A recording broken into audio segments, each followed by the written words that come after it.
কি যে হলো বুঝে উঠতে পারছেন না কেউই। একেবারে দুদিনের জন্য শুটিং করতে গিয়েছিলেন দীঘার কাছে তালসারিতে, আর আজকে একেবারে শেষ শয্যায় শায়িত রাহুল অরুণোদয় বন্দ্যোপাধ্যায়।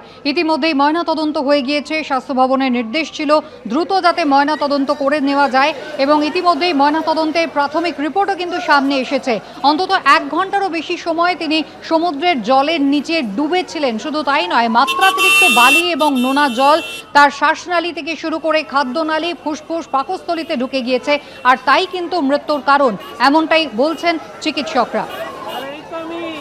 নিজের ব্যক্তিগত গাড়িতে রওনা দিয়েছিলেন শুটিংয়ের জন্য রাহুল। তার সঙ্গে ছিলেন তার দীর্ঘ 16 বছরের ব্যক্তিগত গাড়ির চালক। সেই গাড়ি কিন্তু আজকে ফিরছে একেবারে ফাঁকাই। চালক ফিরে আসছেন সববাহী শকটের পিছনে ফাঁকা গাড়ি নিয়ে।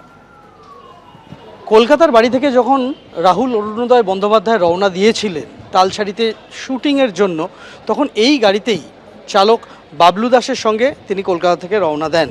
এখন ময়নাতদন্তের পর তার নিথর দেহ শবদেহবাহী শকটে কলকাতার দিকে রওনা হচ্ছে, আর তার চালক তিনি এই ফাঁকা গাড়ি নিয়ে রওনা হবেন কলকাতার পথে।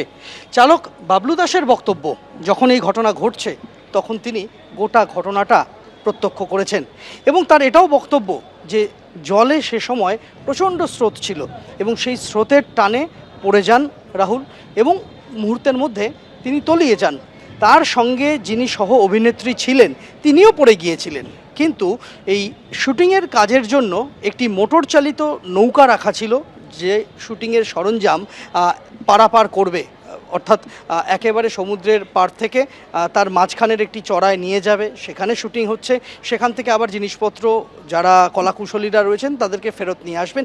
সেই কাজের জন্য একটি মোটর চালিত নৌকা রাখা হয়েছিল, কিন্তু জীবন বাঁচানোর জন্য আলাদা করে কোনো লাইফ বোট ছিল না।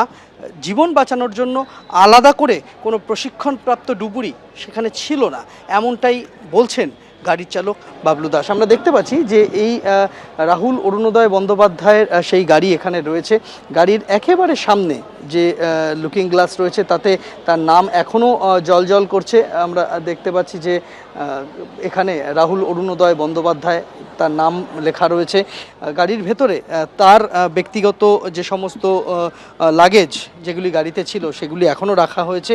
এই গাড়ি নিয়েই একেবারে সরাসরি দুর্ঘটনাস্থল থেকে প্রথমে দীঘা থানায় যান গাড়ির চালক, এবং তারপর দীঘা থানা থেকে তিনি গাড়ি নিয়ে চলে এসেছেন গতকাল রাতেই এই তমলুক মেডিকেল কলেজ হাসপাতালে, যেখানে দেহের ময়নাতদন্তের প্রক্রিয়া চলছে, এবং এখান থেকেই দেহ নিয়ে তিনি কলকাতার পথে রওনা দেবেন, এমনটাই বলছেন চালক বাবলু দাস।